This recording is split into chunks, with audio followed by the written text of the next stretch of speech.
اعوذ باللہ من الشیطان الرجیم بسم اللہ الرحمن الرحیم السلام علیکم ڈیئر اسٹوڈنٹس، کیسے ہیں آپ؟ ٹھیک ٹھاک؟ امید کرتا ہوں آپ ٹھیک ٹھاک ہوں گے۔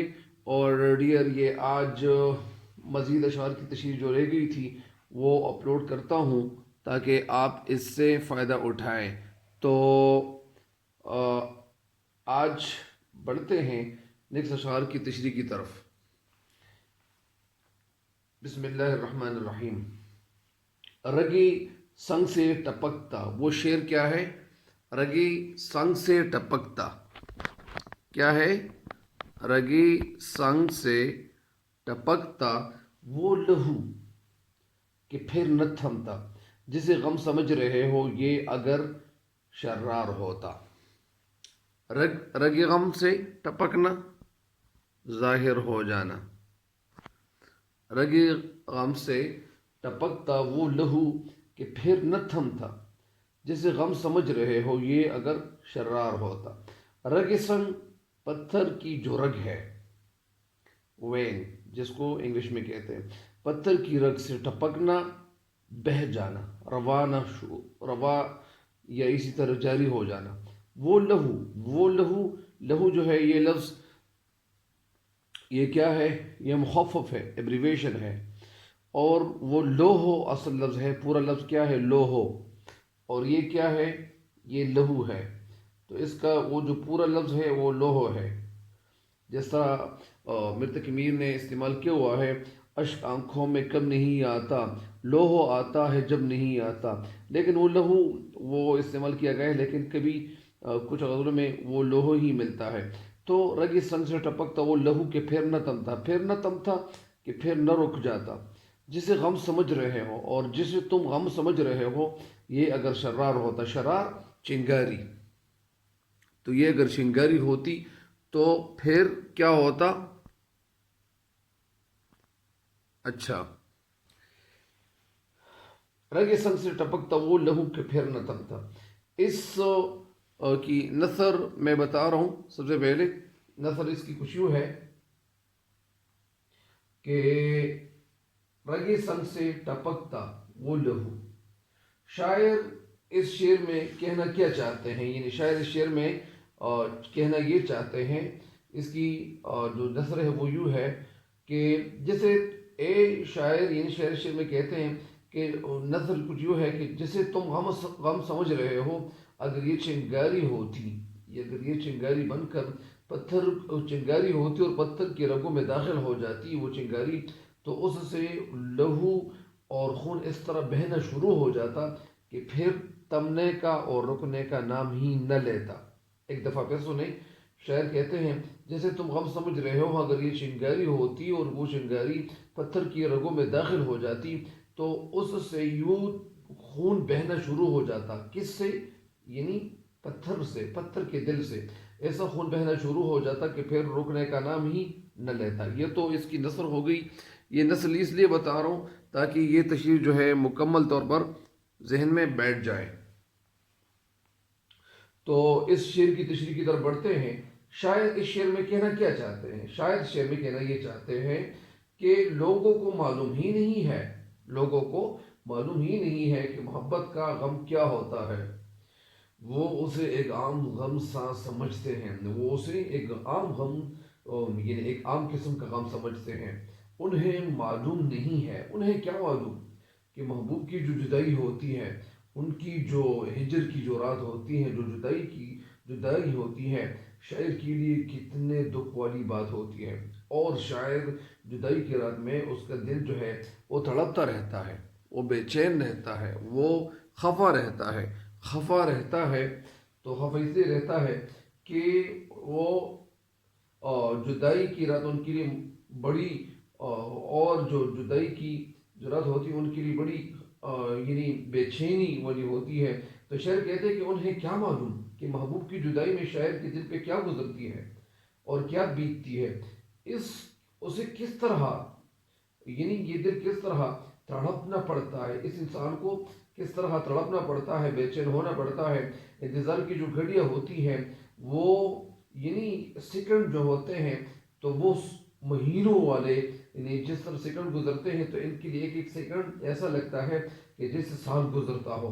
ایک ایک لمحے کا انتظار کرنا ان کے لیے بڑی تکلیف والی بات ہوتی ہے۔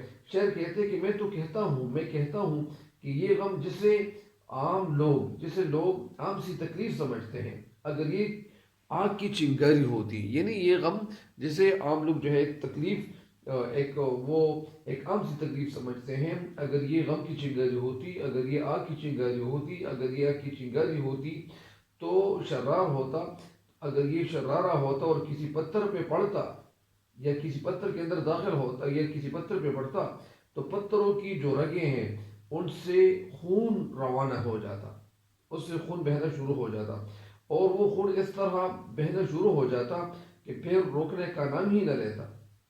پتھر کی رگوں میں تو کسی انسان کی طرح لہو نہیں ہوتا، جس طرح یہ تو ویسے ایک خیال انہوں نے بیان کیا ہوا ہے، ویسے پتھروں کی رگیں نہیں ہوتی، یا اگر رگیں ہوتی ہیں تو وہ انسان کی طرح ان کے اندر تو لہو نہیں ہوتا، تو نہ اس کی رگوں سے کبھی خون نکلتا ہے، اور غم بھی کوئی شرارہ تو نہیں ہوتا ہے کہ غم اگر شرارہ ہوتا ہو اور یہ شرارہ جو ہے اس پہ پڑتا ہو اور پھر اس کو نقصان پہنچاتا ہو، اسے نقصان پہنچاتا، اور غم بھی کوئی شرارہ نہیں ہوتا ہے۔ لیکن اس شعر میں شاعر نے جس طرح غم کے ظاہر کیا ہے، اصل میں شاعر جو ہے جس غم سے گزر رہے ہیں ان کے لیے یہ غم جو ہے ان کے دل کو نڈھال کر رکھا ہے، اس کے دل کو تکلیف میں مبتلا کر رکھا ہے۔ تو جب تکلیف زیادہ ہو جائے تو پھر انسان مختلف باتیں جو ہیں وہ سوچ رہے ہوتے ہیں، وہ کہتے ہیں کہ یار یہ جو غم کی رات ہے، یہ جو غم ہے، جس غم سے میں گزر رہا ہوں، جس تکلیف سے میں گزر رہا ہوں، تو ایک تکلیف میرے لیے بڑی تکلیف دہ ہے، یہ تکلیف میرے لیے بہت زیادہ ہے، میں اس تکلیف کو برداشت نہیں کر سکتا ہوں، میرے اندر برداشت نہیں ہے کہ میں جس غم سے گزر رہا ہوں، میں جس تکلیف سے گزر رہا ہوں، وہ تکلیف اگر پتھروں پہ آ جاتی، اگر یہ تکلیف جس تکلیف سے میں گزر رہا ہوں، یہ تکلیف اگر پتھروں کو لاحق ہو جاتی، ان کو پتہ چلتا، ان پتھروں کو پتہ چلتا، تو وہ پتھر پگھل جاتے تھے۔ پھر لوگ میرے غم کو ایک چھوٹا سا غم کیوں سمجھتے ہیں؟ یعنی لوگ جو ہے بہت سارے لوگ ایسے ہیں کہ وہ میرے غم کو غم نہیں سمجھتے ہیں، وہ میری تکلیف کو کم ہی سمجھتے ہیں، اور ان کو پتہ ہی نہیں ہے کہ جس غم سے میں گزر رہا ہوں تو یہ غم بڑی تکلیف دہ ہے، میں اس کو برداشت کرنے سے قاصر ہوں، میں لاچار ہوں، میں برداشت نہیں کر سکتا، میرے اندر اتنی سکت نہیں ہے۔ اور یہ تو ہو گیا یہ خیال، لیکن دنیا میں وہ انسان اللہ تعالیٰ کا جو یہ نظام ہے، جو سسٹم ہے، تو ہر وہ انسان اللہ تعالیٰ جس انسان کے اندر جتنی استطاعت ہوتی ہے، جتنی طاقت ہوتی ہے، اسی کے مطابق اللہ تعالیٰ ان کو مصیبت میں مبتلا کرتا ہے، اسی کے مطابق اللہ تعالیٰ اس شخص کو تکلیف دیتا ہے۔ تو اللہ تعالیٰ تکلیف نہیں دیتا، لیکن تکلیف ملنے سے کبھی زیادہ تر انسان کی جو نیکیاں ہے اور یا جنہوں نے گناہ کیے ہوئے ہوتے ہیں تو وہ گناہ مٹ جاتے ہیں، اور اللہ تعالیٰ ان کو اس بدلے میں ان تکلیفوں کے بدلے میں، ان تکالیف کے بدلے میں اللہ تعالیٰ اس انسان کے درجے بلند کرتا ہے، اللہ تعالیٰ ان کو بڑا مقام عطا کرتا ہے۔ تو بہرحال یہ شاعر اس شعر میں کہنا یہ چاہتے ہیں کہ جس غم سے میں گزر رہا ہوں، اگر یہ غم یہ عشق کا غم یا جو محبت کا غم ہے، یا جس جدائی کے غم سے میں گزر رہا ہوں، اگر اس تکلیف سے اگر پتھر بھی باخبر ہو جاتا، پتھر کو پتہ چل جاتا، یا اگر یہ چنگاری اور جس چنگاری یا جو یہ پتھر پہ بھی پڑتی تو اس سے بھی خون بہنا شروع ہو جاتا۔ مطلب اس کا یہ ہے کہ شاعر بڑے غم سے اور بڑی تکلیف سے گزر رہا ہے، ان کے لیے جو وقت ہے تو یہ وقت ان کے لیے بڑی تکلیف والی ہے۔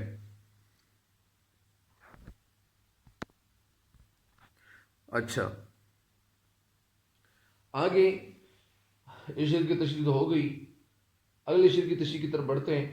کہوں کس سے میں کہ کیا ہے شب غم بری بلا ہے، مجھے کیا برا تھا مرنا اگر ایک بار ہوتا۔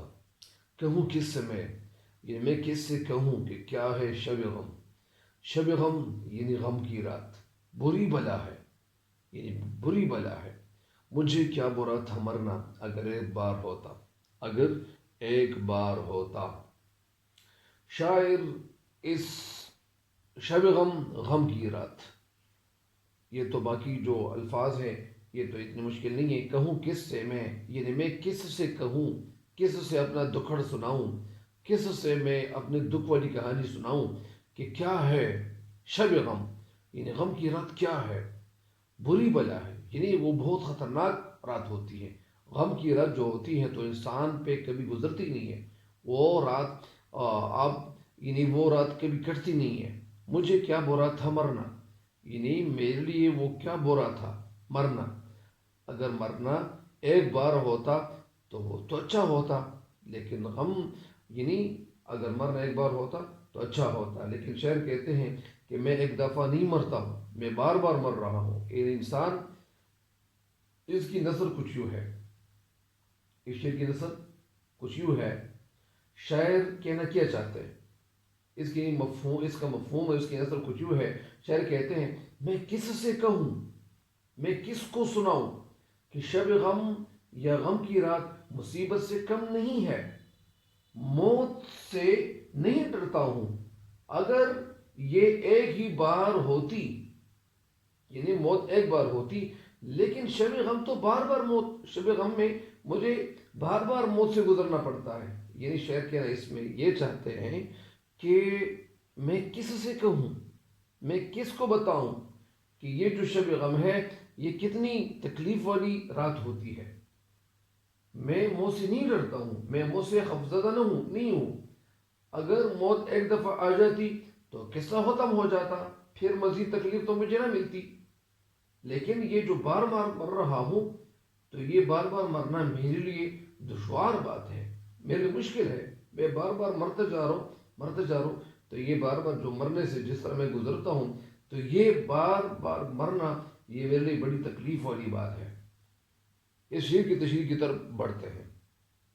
اس شعر میں شاعر کہنا یہ چاہتے ہیں کہ محبوب سے جدائی کی رات مصیبت سے کم نہیں ہوتی ہے، اور اس شب غم یا غم کی رات کی جو حالت ہوتی ہے وہ کس کے سامنے میں بیان کروں، میں کس کو سناؤں اور کیسے بیان کروں۔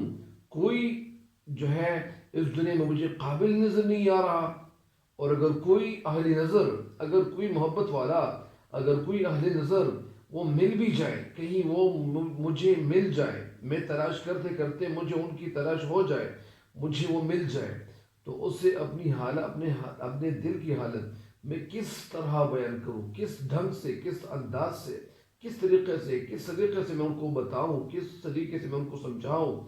تو میں اتنا ہی کہہ سکتا ہوں کہ شب غم، میں اتنا ہی کہہ سکتا ہوں کہ شب غم کیا، میں اتنا ہی کہہ سکتا ہوں کہ شب غم بہت بڑی مصیبت، یعنی بری بلا ہے، یعنی بہت بڑی مصیبت ہے، اور ایک ایک لمحہ جو ہے وہ بڑی مشکل سے گزرتا ہے، اور جدائی کا جو ایک ایک لمحہ ہوتا ہے، ایک ایک دقیقہ، ایک ایک سیکنڈ، یہ جتنا یعنی وہ گزرتا جاتا ہے اتنا وہ طویل ہوتا چلا جاتا ہے۔ تو اسی طرح انسان کے لیے وہ رات وہ بڑی مشکل والی رات ہوتی ہے۔ انسان کے لیے، انسان کے اندر جو طاقت ہوتی ہے تو وہ جواب دے جاتی ہے، وہ کہتے ہیں کہ یار میں تو مزید غم برداشت نہیں کر سکتا ہوں۔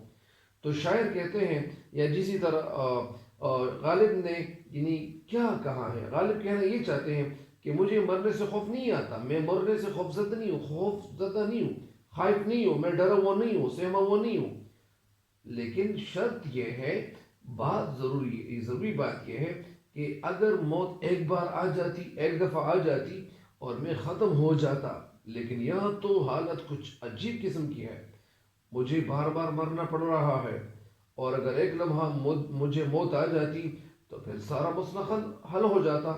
لیکن غالب کہتے ہیں کہ میں اپنے سب غم کس سے بیان کروں، میں اگر مجھے جس غم سے گزرنا پڑ رہا ہے میں اپنے سب غم کو کس کو سناؤں، کس کو اپنے دل کا دکھڑا سناؤں، کس کو دکھڑا سناؤں، کہ کوئی میرا ہمدرد، کوئی میرا غمگسار، وہ کوئی ساتھی، کوئی محبوب، کوئی دوست ہی نہیں ہے۔ رہی بات موت کی یا موت کا جو سوال ہے، تو میں موت سے خوفزدہ نہیں ہوں، اگر موت ایک بار آ جائے تو میں اپنے جان دینے کے لیے تیار ہوں۔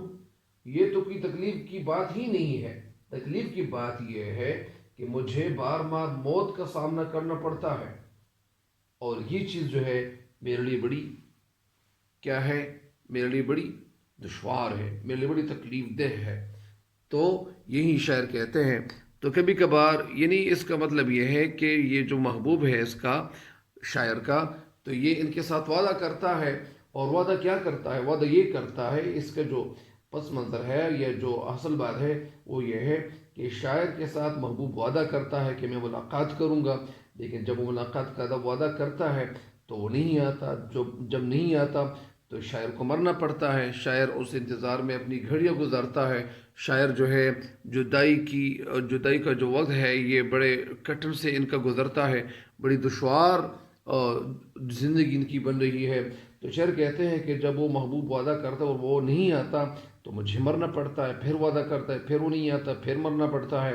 تو شاعر کہتے ہیں کہ میں جدائی کی جو رات ہے یعنی یہ میرے لیے غم سے بڑی رات ہے، اور غم کی جو رات ہوتی ہیں تو وہ بھی نہیں گزرتی۔ اسی طرح میرا جو غم ہے، یہ جس غم سے میں گزر رہا ہوں، یہ غم جو ہے، یہ جو رات ہے میرے لیے بڑی دشوار رات ہے۔ میں اس غم سے چھٹکارا پانے کی کوشش کرتا ہوں، لیکن میں کبھی چھٹکارا یعنی میں نجات پانا چاہتا ہوں، لیکن شاعر کہنا یہ چاہتے ہیں کہ اگر میں دنیا میں ایک دفعہ مر جاتا تو ظاہری بات ہے کہ جب کسی انسان کو تکلیف پہنچتی ہے اور وہ تکلیف اتنی زیادہ ہو جائیں تو پھر انسان جو ہے وہ مرنے کے لیے وہ کیا ہوتا ہے، تیار ہوتا ہے، اور وہ مرنے کا وہ اللہ تعالیٰ سے مانگتا ہے کہ اللہ تعالیٰ مجھے ابھی پناہ دیجیے اس دنیا سے۔ تو اس وجہ سے یا اس غم سے، تو اس وجہ سے وہ انسان کو جو موت آ جاتی ہے تو ان کے سارے غم جو ہوتے ہیں وہ ختم ہو جاتے ہیں۔ لیکن شاعر یہاں کہنا یہ چاہتے ہیں کہ میں ایک دفعہ نہیں مرتا ہوں، میں بار بار مرتا جا رہا ہوں اور مرتا جا رہا ہوں۔ تو یہ تکلیف میرے لیے سب سے بڑی تکلیف کی بات یہ ہے کہ مجھے بار بار مرنا پڑ رہا ہے۔ اس شعر کی تشریح مکمل ہو گئی ہے، اگلے شعر کی تشریح کی طرف بڑھتے ہیں۔ اسے کون دیکھ سکتا کہ یگانہ ہے وہ یکتا، جو دوئی کی بو بھی ہوتی تو کہیں دو چار ہوتا۔ اسے کون دیکھ سکتا ہے؟ اس شعر میں شاعر اللہ تعالیٰ کے حوالے سے اور اللہ تعالیٰ کے صفات کے حوالے سے کچھ اس طرح دراز ہے، کہتے ہیں کہ یگانہ ہے، ایک ہے، واحد ہے، یکتا بھی ایک کو کہتے ہیں، ایک۔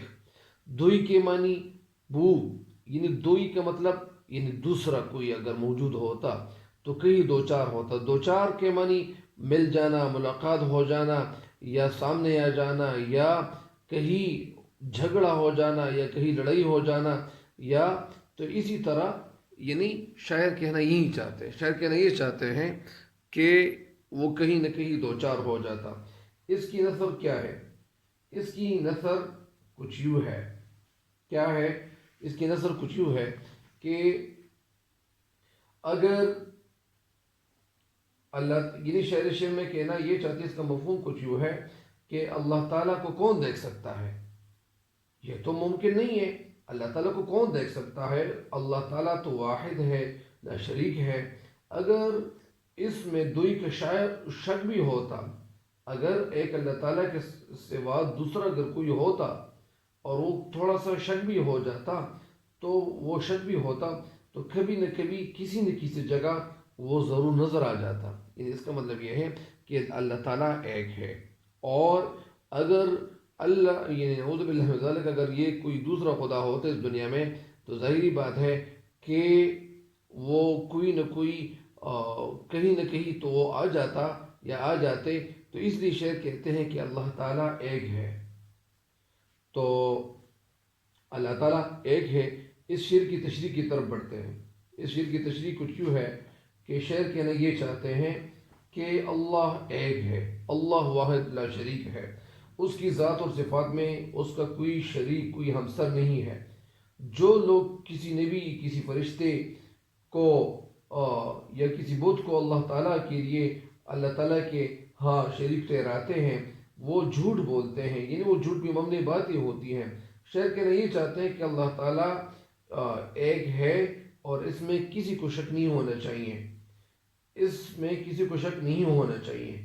اور اگر کسی چیز میں شریک ہونے کی اگر وہ بو بھی ہوتی ہے، اگر کوئی کہیں پتہ بھی تھوڑا سا بھی پتہ چل جاتا تو نظام جو ہوتا تو وہ بگڑ جاتا، وہ ختم ہو جاتا، وہ بکھر جاتا۔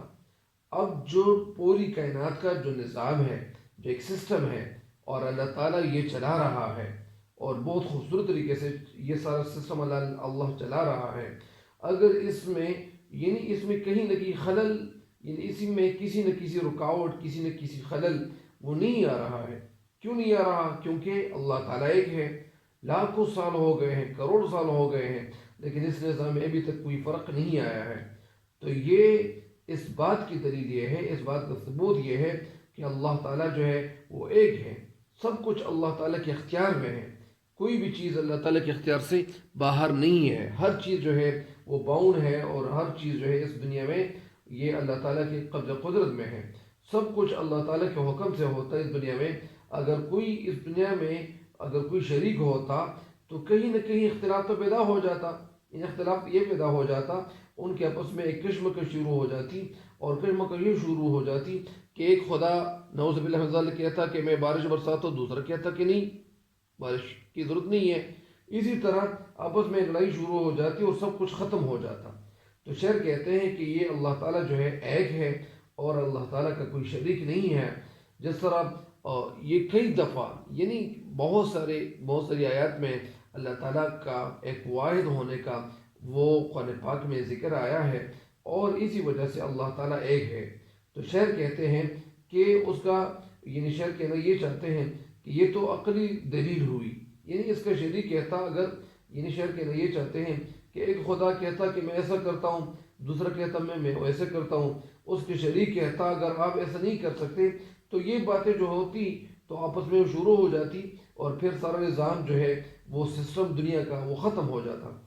قرآن پاک کی جو سینکڑوں آیات ہیں وہ اس بات کی گواہی دیتی ہے، اس بات کی دلیل ہے کہ اللہ تعالیٰ ایک ہے، اس کا کوئی شریک نہیں ہے، اس کا کوئی ہمسر نہیں ہے، اور اللہ تعالیٰ اس دنیا کو، اس ساری سسٹم کو، اس دنیا کو جس طرح تخلیق کی ہے اللہ تعالیٰ نے، تو یہ اسی طرح ہر انسان کو ان کے ذہن کے مطابق رزق دے رہا ہے، تو یہ کوئی معمولی بات نہیں ہے۔ تو اس شعر کی تشریح تو مکمل ہو بھی گئی ہے، لیکن ایک دفعہ پھر میں سناتا ہوں کہ شاعر اس شعر میں کہنا یہ چاہتے ہیں کہ غالب اس شعر میں کہنا یہ چاہتے ہیں کہ اللہ تعالیٰ کی جو وحدانیت ہے، اللہ تعالیٰ کی وحدانیت پر روشنی ڈالتے ہوئے کہتے ہیں کہ اللہ تعالیٰ کو کوئی نہیں دیکھ سکتا، اللہ تعالیٰ کو کوئی دیکھ نہیں سکتا ہے، کیونکہ وہ تو اپنی ذات میں اکیلا ہے، بے مثل ہے، وحدہ لا شریک ہے، اس کائنات کا پیدا کرنے والا ہے، اس کائنات کا بلا شرکت اور پیدا کرنے والا ہے، اللہ تعالیٰ اس دنیا کا پیدا کرنے والا ہے، اللہ خالق ہے، اللہ مالک ہے، اللہ رازق ہے۔ اگر اللہ تعالیٰ کا کوئی دوسرا شریک ہوتا یا کوئی دوسرا ہمسر ہوتا تو یہ یا دوئی کا ہلکا سا بھی شک و شبہ ہوتا کہ اگر وہ دوسرا اگر کوئی شریک ہو جاتا، تھوڑا سا بھی پتہ چل جاتا تو ضرور کہیں نہ کہیں وہ نظر آ جاتا، اور کہیں نہ کہیں نظام جو تھا برہم ہو جاتا، ختم ہو جاتا۔ مگر اس کی ذات جو ہے وہ تو شراکت اور دوئی سے پاک ہے، ہر چیز سے وہ پاک ہے، پھر اسے ظاہری آنکھوں سے ہم دیکھ نہیں سکتے ہیں، اللہ تعالیٰ کو ہم دیکھ نہیں سکتے ہیں۔ لیکن ایک بات ہے کہ جب ہم جس طرح یہ دنیا کا جو سسٹم ہے، یہ اس سسٹم کو دیکھتے ہیں تو ہر چیز اللہ تعالیٰ نے مکمل بنائی ہوئی ہے، کسی بھی انسان کسی چیز میں کوئی فرق نہیں ہے، اور اللہ تعالیٰ اس طرح کر سکتا ہے۔ اللہ تعالیٰ نے جس طرح یہ پھلوں کی طرف جب ہم دیکھتے ہیں تو پھلوں کو دیکھ کر ہمیں اللہ تعالیٰ کے بارے میں یہ واضح جو نشانات ہیں وہ ہمیں پتہ چل جاتا ہے کہ یہ پھل جس طرح اللہ تعالیٰ نے پیدا کیے ہیں، بہت ساری چیزیں، بہت سارے جانور، اس طرح جنگل میں جو جانور ہیں ان سارے جانوروں کو اللہ تعالیٰ تازہ خون دیتا ہے ان کو، تو اسی طرح ہر انسان کے ذہن کے مطابق ان کو رزق دیتا ہے۔ تو اسی وجہ سے یہ جو دنیا کا جو سسٹم ہے تو یہ اللہ تعالیٰ چلا رہا ہے۔ تو اسی وجہ سے شاعر نے جس طرح اس شعر میں یعنی اللہ تعالیٰ کی وحدانیت کا ذکر کرتے ہوئے کہتے ہیں کہ اس دنیا کا جو نظام ہے یہ ایک اللہ تعالیٰ چلا رہا ہے۔ اگر اس دنیا میں کوئی دوسرا خدا ہوتا نعوذ باللہ من ذالک تو پھر وہ کہیں نہ کہیں پتہ چل جاتا، اور پھر یہ سارا جو نظام ہے یہ ختم ہو جاتا۔ تو آخری شعر کی طرف بڑھتے ہیں۔ آخری شعر کچھ یوں ہے: یہ مسائل تصوف، یہ تیرا بیان غالب، تجھے ہم ولی سمجھتے جو نہ باداخار ہوتا۔ مسائل تصوف کے مسائل، یہ تیرا بیان غالب، بیان یعنی اے غالب تیرے بیان کا جو انداز ہے، اور یہ جو مسائل جس طرح تو نے بیان کیے، تو یہ ولیوں کا کام ہے، یہ ولی لوگ ایسے ہی وہ ولیوں کا کام ہے، اور یہ بزرگان دین جو ہوتے ہیں یا جو دین کے بزرگ ہوتے ہیں یا جو علماء ہوتے ہیں تو یہ علماء ایسے مسائل وہ ہی بیان کر سکتے ہیں، وہ بیان کر سکتے ہیں، ان کے علاوہ کوئی اور نہیں بیان کر سکتا. یعنی جس طرح انہوں نے جو بیان کیا اور جس طرح یہ غزل لکھی ہوئی ہے، تو یہی اپنے بارے میں کہہ رہے ہیں. تجھے ہم ولی سمجھتے ہیں، ولی اللہ کا دوست جو نہ بادخار ہوتا. بادا شراب پینے والا، بادخار شراب پینے والا. یعنی شاید اس شعر میں کہنا یہ چاہتے ہیں کہ اگر تو شراب نہ پیتا، اگر شراب نہ پیتا تو پھر ہم تجھے کیا کہتے؟ ہم تجھے ولی کہتے. یہ مسائل تصوف، یہ تیرا بیان غالب. یعنی شاعر اپنی تعریف کرتا ہے، اور اپنی تعریف جو کرتا ہے تو اپنی تعریف میں کچھ اس طرح کہتے ہیں کہ یہ مسائل تصوف، یہ تیرا بیان غالب. یعنی جو مسائل جو تو نے ذکر کیے، تو یہ مسائل کوئی بڑا عالم ہی اور وہ ذکر کر سکتا ہے، کہ کوئی بڑا عالم جو ہے ان مسائل کو بیان کر سکتا ہے. یہ تو کوئی عام آدمی کا کام نہیں ہوتا ہے. اس شعر کی جو نثر ہے وہ کچھ یوں ہے. شاعر کہنا یہ چاہتے کہ اے غالب، ایک تو تصوف کے یہ جو تصوف کے مسائل تو نے جس طرح بیان کیے، اور اس پر جس طرح تیرا جو بیان تھا، تیرے بیان کا جو انداز تھا، تو یہ یقیناً اگر تو شرابی نہ ہوتا، اگر تو شراب نہ پیتا، تو تجھے ہم پھر کیا کہتے؟ تجھے ہم ولی کہتے، تجھے ہم اللہ کا دوست ہی کہتے اگر تو یہ شراب نہ پیتا. تو ظاہری بات ہے کہ غالب جو تھے وہ شرابی پیتے تھے، اور ان کے پاس جو پیسے آتے تھے تو وہ سارے زیادہ تر پیسے جو ہوتے تھے تو وہ گوشت بھی کھاتے تھے، اور گوشت کے ساتھ ساتھ شراب کے بھی بہت زیادہ رسیت تھے، اور شراب بھی زیادہ پیتے تھے. تو اسی وجہ سے شاعر مقطع میں کہنا کیا چاہتے ہیں؟ شاعر مقطع میں کہنا یہ چاہتے ہیں کہ غالب نے تصوف کے مسائل کو بڑے خوبصورت انداز سے بیان کیا ہے، اور غالب کا جو کلام ہے پڑھنے والوں کے لیے وہ بہت خوبصورت جو مسائل ہیں ان میں بیان کیے ہیں. اور غالب نے جس طرح اپنی اس غزل میں جس طرح جو انداز اختیار کیا ہوا ہے، تو یہ ظاہری بات ہے کہ بڑے خوبصورت انداز انہوں نے اپنائی بھی ہے، اور ان کا جو انداز ہے تو یہ بڑا خوبصورت ہے. شاعر اس مقطع میں کہنا یہ چاہتے ہیں کہ اے غالب، تو جس طرح اچھے انداز سے، اچھے طریقے سے تصوف کے مسائل بیان کرتا ہے، تو اور اسلام کی جو باتیں ہیں تو نے اپنی شاعری میں اپنی اسلام کی باتیں کہی ہے، اور یہ جس طرح دل نشین اور خوبصورت اور دلچسپ انداز تو نے اپنایا ہوا ہے، اور جس انداز سے تو نے یہ غزل لکھی ہوئی ہے کہ اگر تو شرابی نہ ہوتا، اگر تو شراب نہ پیتا، تو تجھے ہم ولی سمجھتے، ولی اللہ سمجھ لیتے. ایسی باتیں تو کوئی بڑی شخصیت جو ہوتی ہے، کوئی بڑا ولی اللہ یا بزرگان دین ہی کر سکتے ہیں. ایسی باتیں وہی کر سکتے، وہ لوگ کر سکتے ہیں. لیکن بڑی تکلیف والی بات اور مصیبت بات یہ ہے کہ تو شراب پینے والا ہے. شراب کا پینا جو ہے اسلام میں حرام ہے. اگر تو شراب پینے والا نہ ہوتا اور نیکی کی ایسی باتیں جس طرح تو نے ذکر کی ہے، تو ہم ضرور کہتے کہ یا تو یہ کوئی پہنچا ہوا یا اللہ تعالیٰ کا کوئی اور نزدیک اور کوئی قریب بندہ ہی ہے. ہم تجھے ولی سمجھتے، ولی اللہ سمجھتے، لیکن تیرے اندر جو خامی ہے وہ خامی یہ ہے کہ تو شراب پیتا ہے. اور جو لوگ شراب پیتے ہیں، شراب چونکہ اسلام میں حرام ہے، اس لیے ہم تجھے ولی نہیں سمجھتے ہیں، تجھے ہم ولی نہیں سمجھتے، نہیں کہتے ہیں. ولی اس لیے نہیں کہتے ہیں کہ ولی ان لوگوں کو کہا جاتا ہے جو وہ نہ صرف 5 وقت کی نماز پڑھتا ہو، بلکہ وہ اور بھی جو ان کے عمل ہوتے ہیں وہ درست ہو، وہ ٹھیک ہو. تو غالب کی جو شاعری ہے، غالب کی شاعری میں جگہ جگہ شراب کا ذکر ضرور مل جاتا ہے، کیونکہ انہوں نے شراب کا ذکر یعنی کہیں نہ کہیں کیا ہوا ہے اپنے اشعار میں.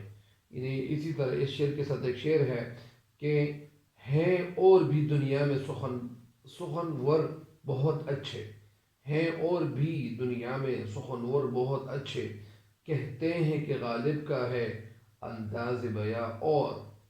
ہیں اور بھی دنیا میں سخنور بہت اچھے، کہتے ہیں کہ غالب کا ہے انداز بیاں، اور اس شعر کی تشریح جو ہے وہ غزل، اس غزل کی تشریحات یہ ختم ہو گئی ہے، اور امید کرتا ہوں، امید واثق ہے، اور امید کرتا ہوں کہ آپ ان اشعار سے ضرور فائدہ اٹھاؤ گے۔